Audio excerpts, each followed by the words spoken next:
The Battle of Midway by Colin Bonacorsi. The Battle of Midway. This battle was a major turning point battle between the United States and Japan. The Japanese plan of this attack was to knock out the United States as a Pacific power so that the Japanese could enlarge their territory in East Asia. In early 1942, the United States had started to break the code of the Japanese communication system. The Americans had known the plan of the attack was going to happen. They had known that the attack was called AF, short for freshwater. This was confirming that the attack was going to be at Midway.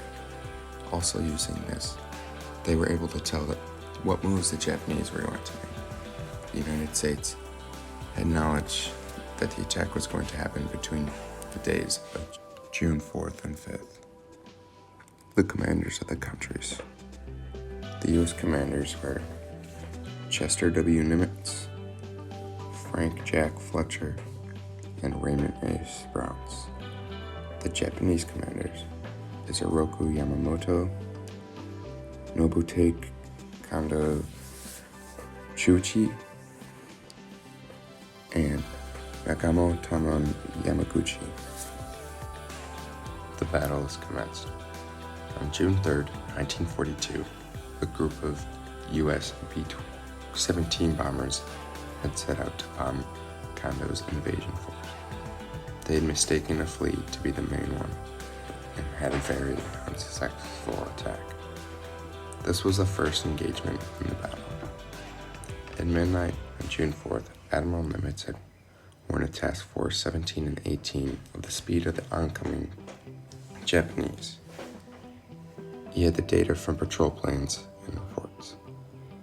The patrol planes had spotted 2 Japanese carriers about 500 miles away from the base at Midway. On the morning of June 4th, 1942, the weather conditions were great for flying. 12 miles of visibility, partly cloudy skies.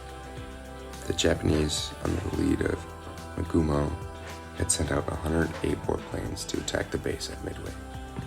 Little did the Japanese know, U.S. ships were to the east and were ready to go to battle. Shortly after the attack at the base, U.S. planes had taken off and were out to attack the 4 Japanese carriers. The United States on paper had no chance. They were outnumbered by the Japanese. Torpedo bombers and dive bombers had set off from the USS Hornet and the USS Enterprise. They were almost all shot down. Shortly after the U.S. planes had gotten shot down, the U.S. had set out another fleet of bombers, and the bombers were sent off had hit Akagi, Kaga, and the Soru. These ships were all abandoned and were left burning.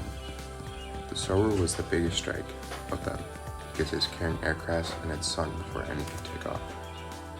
The Japanese had one last surviving carrier, the Hairu. They sent out 2 waves to attack the USS Yorktown. They were successful on hitting it, but were unsuccessful at sinking.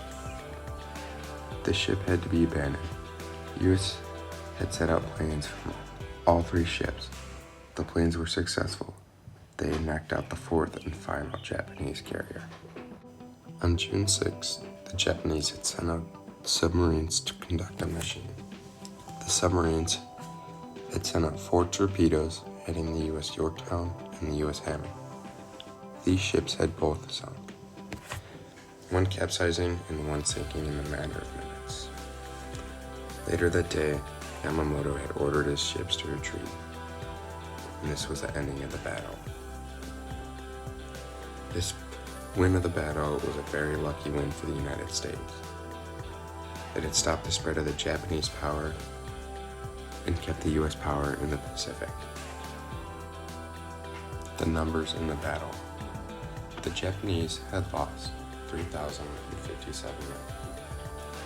They lost 4 aircraft carriers, 1 cruiser, 292 aircrafts, and lost 200 of their most experienced pilots.